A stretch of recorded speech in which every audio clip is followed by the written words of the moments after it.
নির্মাণের ৬ বছরেও চালু হয়নি রংপুরের ১০০ শয্যার শিশু হাসপাতাল। চিকিৎসক ও জনবল সংকটের সেবা থেকে বঞ্চিত শিশু রোগীরা।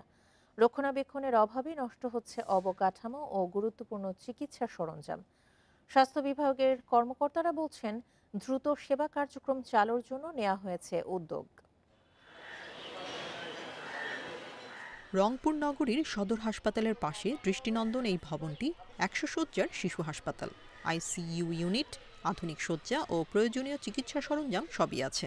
বহির্বিভাগে সীমিত পরিসরে সেবা চালু হলেও পূর্ণাঙ্গ চিকিৎসার নেই কোনো ব্যবস্থা। ৩১ কোটি টাকা ব্যয়ে আধুনিক শিশু হাসপাতালটির কাজ শেষ হয় ২০১৯ সালে। তবে জনবল সংকটের অজুহাতে ৬ বছরেও চালু হয়নি সেবা। ফাঁকা পড়ে আছে ভবন, অযত্ন অবহেলায় নষ্ট হচ্ছে গুরুত্বপূর্ণ চিকিৎসা সরঞ্জাম। এখানে কোনো চিকিৎসা পাচ্ছি না, বাসায় নিয়ে আসি, ঘুরে যাই। চালু না হলে তো জিনিস সব নষ্ট হবে, নষ্ট হচ্ছে। শিশু রোগীদের জন্য রংপুর মেডিকেল কলেজ হাসপাতালের শিশু ওয়ার্ড তাই একমাত্র ভরসা। বাড়তি চাপ মোকাবেলায় বিশেষায়িত শিশু হাসপাতালটি করা হলেও পরিত্রাণ মেলেনি। রংপুর মেডিকেলে কিন্তু অনেক চাপ থাকে, ওখানে অনেকে আছে যে অনেক দূর দূরান্ত থেকে চিকিৎসা নিতে এসে কিন্তু তারা ঠিক মতন চিকিৎসা পায় না, কারণ ওদের একটা টাইমিং থাকে। এটা হইলে ভালোই হবে, অনেক বাচ্চারা অনেক সুবিধা পাবে, আমরা সুবিধা পাবো, কষ্টটা হয়রানিটা একটু কমবে। এদিকে স্বাস্থ্য বিভাগের কর্মকর্তা জানান, হাসপাতালটি দ্রুত চালুর জন্য একটি কমিটি গঠন করা হয়েছে।